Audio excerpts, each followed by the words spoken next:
কৃষক, সারা বছর চাষবাসের সঙ্গে যুক্ত থাকে। এবার তার হাতে সরস্বতী ঠাকুর রং তুলি ক্যানভাসে ফুটিয়ে তুলে নজর কেড়েছে। একদিকে ঘর সামলান, সংসার, পাশাপাশি চাষবাস করে শতাধিক সরস্বতী ঠাকুর তৈরি করে তিনি ইতিমধ্যে প্রশংসার পাত্র হয়ে উঠেছে। উত্তর 24 পরগনার বসিরহাট মহকুমার হিঙ্গলগঞ্জ ব্লকের হিঙ্গলগঞ্জ গ্রাম পঞ্চায়েতের ঘোষপাড়া বছর 38-এর দেবলা সর্দার, স্বামী নারায়ণ সর্দার পটু।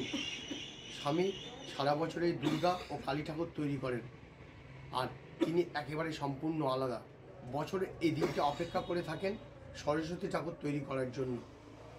এক হাতে তিনি মাটি বিচুলি তৈরি করে কাঠের ওপরে প্রলেপ দিয়ে রং তুলির ক্যানভাসে ফুটিয়ে তুলছেন বাগদেবী।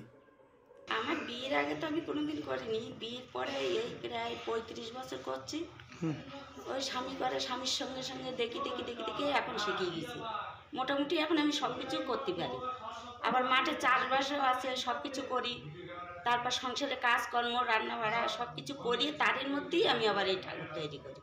উনি মাঠেও কাজ করেন এবং সাংসারিক কাজ করার পরেও উনি মৃৎশিল্পী মানেন এবং উনি পটু হিসেবে খুবই ভালো, শিল্পী হিসেবে খুবই ভালো।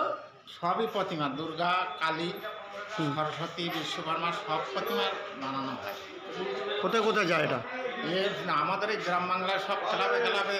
আর এই সরস্বতী ঠাকুর তো বাড়িতে পুজো, বাড়িতে কতদিন বাকি আছে এখন পুজো হতে? পুজোতে আর দিন 13 বাকি আছে। কটা ঠাকুর বানিয়েছো এখানে? 100 পিস মতন প্রতিমা বানাইছি। আমার শহর হিঙ্গলগঞ্জ থেকে সঞ্জিত চক্রবর্তী, কলকাতা টিভি।